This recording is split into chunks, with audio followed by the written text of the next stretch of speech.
In this video, we look at a physics problem under forces of friction. It says a block of mass m1, 54 kilograms, and a ball with mass m2, 57 kilograms, are connected by a light string that passes over a frictionless pulley, as shown in this figure.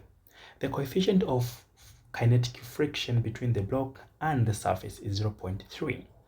Find the acceleration of the two objects and the tension in the string. So let's go. All right, so these are what we call connected objects or particles. All right, and we can only handle these by applying Newton's second law of motion now separately to these masses that have been given here. Okay, so we can first of all draw what we call the free body diagrams of each mass. All right, so mass 1 is like this. All right, let's call it mass 1. Now, the forces acting on mass 1, we have number 1, it is the weight.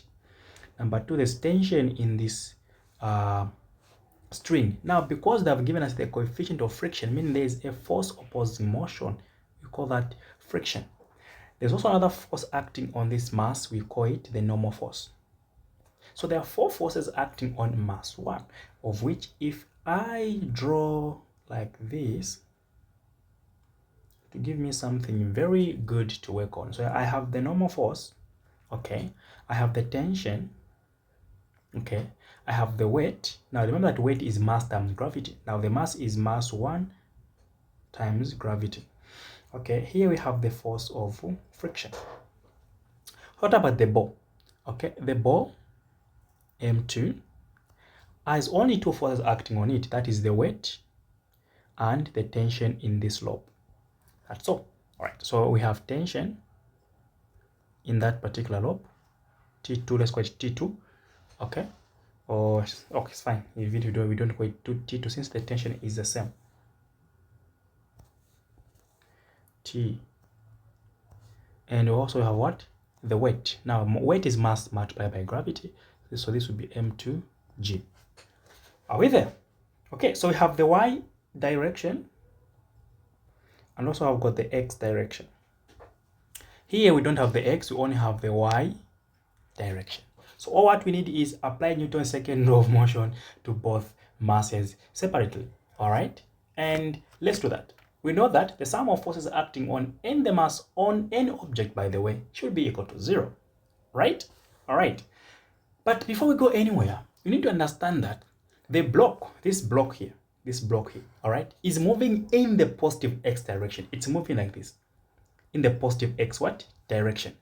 And the mass 2, which is the ball is moving down in the negative Y direction. Now, what does this tell us? This tells us that the acceleration of mass 1, all right, is equal to the negative acceleration of mass 2, meaning acceleration of mass 1 is equal to negative acceleration mass 2. This is a very important condition that we need to keep in mind because of the directions in which they are moving. Are we there? So keeping that in mind, let's move on. Let's go at this mass here. Let's talk about mass 1 first. So the sum of forces, okay, for X, all right, we know that they should be equal to 0. But in the X, we have tension and the opposing force is friction. All right, this should give us mass times acceleration, isn't it? Mass 1 times acceleration 1. We know Newton's second law of motion, ma. So I've just done the same here. Okay, what about the y part? So in the y we have, you know, normal forces acting upwards minus gravity, so the weight. And of course, this should also give us what? 0, right? So if that's the case, we can substitute, meaning N is equal to M1G. Right? If N minus M1G is equal to 0, if I can just take that on the other side, then I'm fine. Then do you know what I need? What I need is here. We know friction. I need to find an expression for friction. You see, this is very important. Friction, okay, force, all right, is given by, since they have given us the coefficient of kinetic friction, this will be mu k multiplied by what? The normal force. That's how we find friction. So if that's the case, friction will be equal to mu k. Our normal force is mass 1 times gravity. Another important equation. So we get this, we go and put it back there, meaning sum of forces in the x will be equal to T minus mu k mass 1 times gravity is equal to mass 1 times acceleration 1, meaning T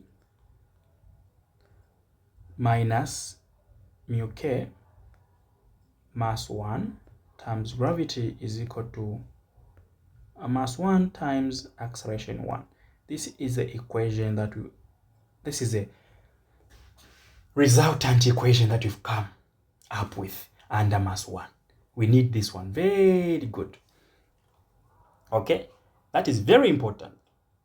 Very, very, very important. So you keep that one. Okay, now let's go to mass 2. For mass 2, what were we saying? We are saying that we don't have in the x, we only have in the y. So we are going to say sum of forces in the y for mass 2. Okay, it will be equal to, let's go, so the tension is up, so the tension is positive minus, okay, what we have, the mass, which is the weight. But there's something that we need to take into consideration here. Gravity here is just the acceleration, in case you don't know. This will give us m2 a2. Do you agree? Remember, F is equal to ma. So this is the force. T minus m2g is the force, equal to mass times the acceleration. If that's the case, remember this condition here. Remember that condition. Acceleration 1 is equal to negative of acceleration 2 for this type of arrangement. All right. Meaning we have tension minus mass 2, gravity is equal to mass 2 minus there, then A1. Kindly, I can just substitute. Instead of writing A2, I'll just say minus A1. That's all. All right. So this is what we've come up with for mass 2. So have you seen the equation that we're dealing with now?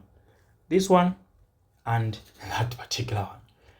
Okay, if that's the case, we can now solve the equation simultaneously. Okay, I can make T the subject of the formula for both sides, and I'll be able to get whatever that remains. So if I say T is equal to, if I take this on the other side, I'll be having m2g minus m2a1. And I can substitute this into this equation here. Let's call this one equation 1. Let's call this one equation 2. I can substitute T into that equation, and I'll be having m2g minus m1a. There's a minus there. Mu k m1g equal to m1a1. Very interesting. Pay particular attention here. Okay, so we can now collect the like terms, right? Fine. Remember, we're looking for acceleration, so let's solve for A1. Let's solve for A1. We are solving for A1. If I'm going to solve for A1, what does this mean? I'm going to leave m2g here, and my mu k m1g, I say equal to m1 a1. This one having a1 goes the other side, becomes positive m2 a1. I can now factor out a1, m2g minus mu k m1g is equal to m1 plus m2, then a1. I can divide by m1 plus m2, m1 plus m2. No rush.